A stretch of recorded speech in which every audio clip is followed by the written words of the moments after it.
ವ್ಯವಸ್ಥೆಯನ್ನು ಕಾಪಾಡಿಕೊಂಡು ಸತ್ಯ ನ್ಯಾಯ ನೀತಿ ಧರ್ಮವನ್ನು ಅವರು ನಮ್ಮಲ್ಲೆಲ್ಲರನ್ನು ಅಳವಡಿಸಿಕೊಂಡು ಇಂದಿಗೆ ನಮ್ಮ ನಗಲಿ 1 ವರ್ಷವಾಯಿತು. ತಾಲೂಕಿನ ಜನ ಭಾಳ ದುಃಖಿತರಿದ್ದು ಅವರ ನೆನಪಿನಲ್ಲಿ ಕಾಲ ಕಳೆಯುವಂತಾಗಿದೆ.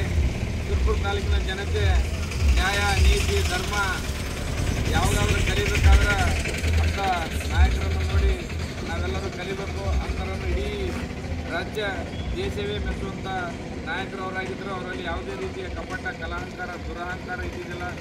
ಅವರಲ್ಲಿ ಯಾವುದೇ ಜಾತಿ ಅವರು ಆ ಜಾತಿಯರು ಈ ಜಾತಿಯರೆಂಬ ಜಾತಿ ಭೇದ ಭಾವ ಅವರಲ್ಲಿ ಯಾವತ್ತೂ ಇರಲಿಲ್ಲ. ಹಾಗಾಗಿ ಎಲ್ಲರನ್ನು ಒಂದೇ ಸಮನಾಗಿ ನೋಡಿಕೊಂಡು ಹೋಗ್ತಕ್ಕಂಥ ಒಂದು ವ್ಯಕ್ತಿಯನ್ನು ಕಳೆದುಕೊಂಡು ನಮ್ಮ ತಾಲೂಕು ಭಾಳಷ್ಟು ಬಡವಾಗಿದೆ. ಇವತ್ತು ಅವರ ಸವಿ ನೆನಪಿರಲಿ, ಅವರ ಆದರ್ಶಗಳನ್ನು ತಾಲೂಕಿನಲ್ಲಿ ಅವರ ಮೂರ್ತಿಗೆ ಅವರ ಶಾಸನಗಳಿಗೆ ಪೂಜೆಯನ್ನು ಸಲ್ಲಿಸಿ ಅವರ ಆತ್ಮಕ್ಕೆ ಶಾಂತಿ ದೊರೆಯಲಿ, ಅವರ ಗುಣಗಳನ್ನು ನಮ್ಮೆಲ್ಲರಲ್ಲಿ ಬರಲಿ ಎಂದು ತಾಲೂಕಿನಲ್ಲಿ ಪೂಜೆ ಸಲ್ಲಿಸ್ತಾರೆ. ಅವರ ಕುಟುಂಬಕ್ಕೂ ತಾಲೂಕಿನ ಜನತೆಗೆ ದುಃಖ ತಡೆದುಕೊಳ್ಳುವ ಶಕ್ತಿ ಇರಲಿ, ಅವರ ಗುಣಗಳನ್ನು ನಮ್ಮೆಲ್ಲರೂ ಅವರಿಗೆ ಶಾಂತಿ